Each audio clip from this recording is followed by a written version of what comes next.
নমস্কার বন্ধুরা, ঘরোয়া স্বাদ চ্যানেলে আপনাদের সবাইকে স্বাগত জানাচ্ছি। আজকে আমি ডিমের একটি রেসিপি নিয়ে হাজির হয়েছি। ডিম আমরা মোটামুটি সকলেই খাই, প্রত্যেক দিনই খাই। ডিম একটি খুবই স্বাস্থ্যকর এবং সুস্বাদু সুষম খাবার। আজ থেকে প্রায় হাজার হাজার বছর আগে মুঘলদের সময় থেকে এই রান্নাটা চলে আসছে। ওদের রসুই থেকেই প্রথম এই রান্নার উৎপত্তি হয়েছে। বর্তমানে বাংলাদেশের ঘরে ঘরে এই ডিমের রেসিপিটি খুবই জনপ্রিয় হয়ে উঠেছে। রেসিপিটি যদি পছন্দ হয় অবশ্যই একটা লাইক দেবেন, বন্ধুদের সঙ্গে শেয়ার করবেন। তাহলে চলুন রান্নাটা শুরু করা যাক।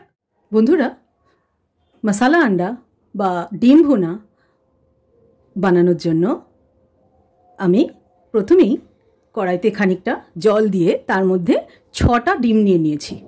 এগুলো আমি খুব সুন্দর করে সেদ্ধ করে নেব। এখন সেদ্ধ করার জন্য কিন্তু এর মধ্যে কিছুটা লবণ দেব আর কিছুটা ভিনিগার দেব, কারণ লবণ ভিনিগার দিয়ে সেদ্ধ করলে একদম আস্ত থাকবে, গোটা থাকবে, একটুকু ভাঙবে না, ফাটবে না, নষ্ট হবে না। 3-4 মিনিট হয়ে গেছে, এটা ফুটতে শুরু করেছে। এবার আমি এগুলোকে একটু উল্টে দেব যাতে সব দিক থেকেই ভালোভাবে সেদ্ধ হয়ে যায়। ডিমটা সেদ্ধ হতে হতে আমি এর মশলাগুলো এবারে বানিয়ে নেব। এর মধ্যে আমি দিয়ে দিচ্ছি 4 কোয়া রসুন, 1.5 ইঞ্চি পরিমাণ আদা ছোট ছোট টুকরো করে কেটে নিয়েছি, 2টো মাঝারি সাইজের পেঁয়াজ বড় বড় টুকরো করে কেটে নিয়েছি, কারণ এগুলো পেস্ট বানানো হবে। আর দিচ্ছি একটা মাঝারি সাইজের টমেটো, এটারও একসঙ্গে পেস্ট বানানো হবে। মশলাটা রেডি করে নিয়েছি, এবার আমি রান্নাটা শুরু করব। গ্যাসের উপরে একটা কড়াই বসিয়ে দিয়েছি। এবার আমি এর মধ্যে সামান্য পরিমাণে তেল দেব, খুবই সামান্য। এই তেলে আমি ডিমগুলো ভেজে নেব। তেলটা গরম হয়ে গেছে, এবার আমি এর মধ্যে ডিমগুলো ছেড়ে দেবো আস্তে আস্তে।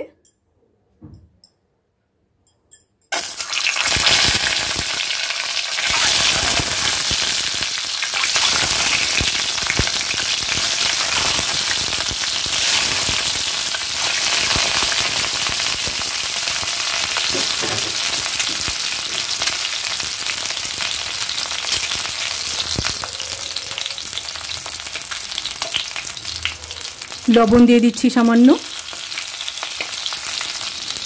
হলুদ গুঁড়ো দিয়ে দিচ্ছি 1/2 টিস্পুন মতো।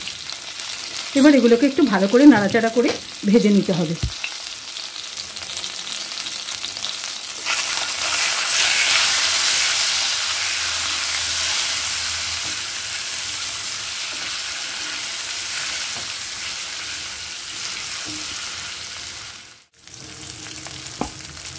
ভাজা ডিমগুলো এবার তুলে নিচ্ছি।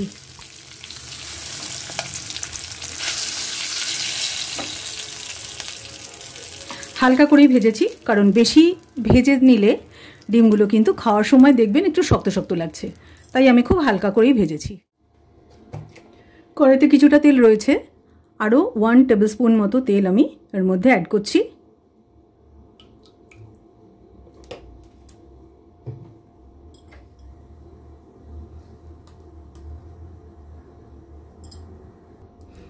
তেলটা গরম হয়ে গেছে, এবার আমি ফোড়নের জন্য 2টো তেজপাতা দিলাম, গোটা গরম মশলা, জয়িত্রী রয়েছে, একটা গোটা বড় এলাচ রয়েছে, বড় এলাচ, দারচিনি, ছোট এলাচ, লবঙ্গ দিয়ে দিলাম।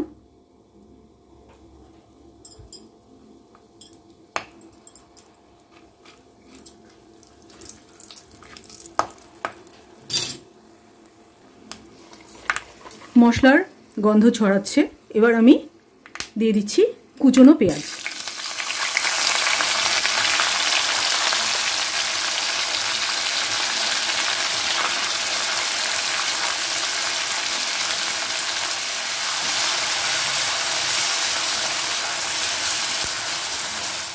পেঁয়াজগুলো মোটামুটি ব্রাউন হয়ে গেছে, এবারে আমি এর মধ্যে বাটা মশলাটা দিয়ে দিচ্ছি।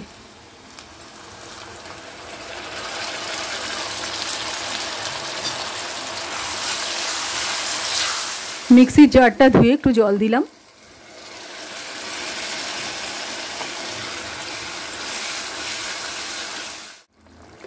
এবারে দিয়ে দিচ্ছি পরিমাণ মতো লবণ। গুঁড়ো মশলা দিচ্ছি 1 টিস্পুন জিরের গুঁড়ো, 1 টিস্পুন ধনের গুঁড়ো, হাফ টিস্পুন হলুদ গুঁড়ো, লঙ্কার গুঁড়ো 1 টিস্পুন। লঙ্কার গুঁড়োর স্বাদটা নিজের মতো করে দেবেন, যে যেমন ঝাল খেতে পছন্দ করেন।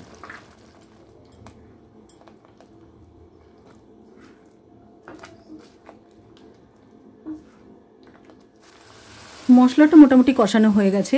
এবার আমি এর মধ্যে দিয়ে দেব হাফ কাপ টক দই। আর টক দই দেওয়ার সময় আমি গ্যাসটা অফ করে দেব, কারণ গ্যাসটা অফ না করলে টক দই গরমে কেটে যাওয়ার সম্ভাবনা থাকে।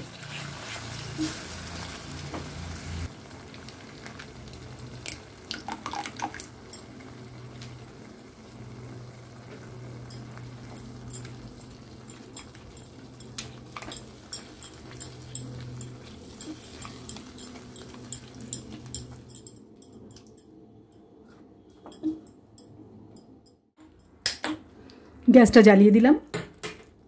এর মধ্যে আমি এখন দিয়ে দেব পরিমাণ মতো চিনি।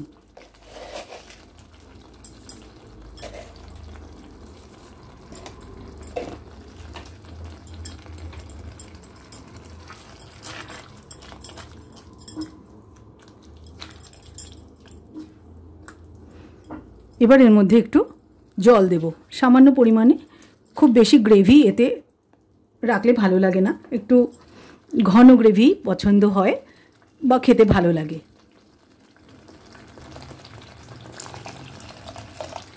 হাফ কাপ জল দিলাম।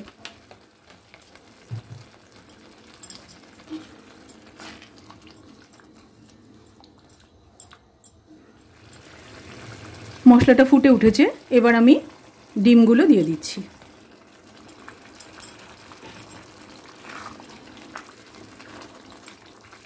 ওয়াও, কি দারুণ হয়েছে না দেখতে, স্মেলটাও দারুণ আসছে। অবশ্যই কিন্তু একবার ট্রাই করবেন মশালা ডিম বা ডিম ভুনা রেসিপিটা। এই রান্নাটা কিন্তু লুচি, রুটি, পরোটা এগুলোর সাথে ভালো লাগে, তবে বেশি ভালো লাগে ভাত, পোলাও, ফ্রাইড রাইস এই ধরনের রেসিপির সঙ্গে। একদম রেডি হয়ে গেছে রান্না। এবার আমি দিয়ে দিচ্ছি পরিমাণ মতো গরম মশলার গুঁড়ো।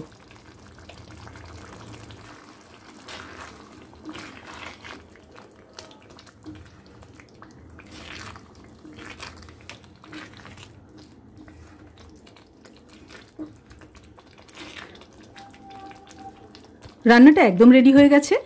কেমন লাগছে দেখতে? দারুণ না?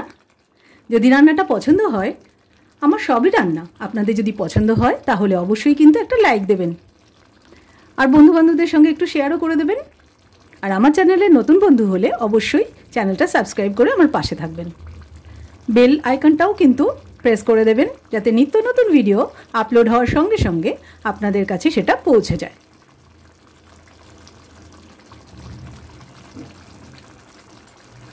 গ্যাসটা অফ করে দিলাম। রান্নাটা একদম রেডি হয়ে গেছে। এবার আমি উপর থেকে ছড়িয়ে দেব একটুখানি ঘি।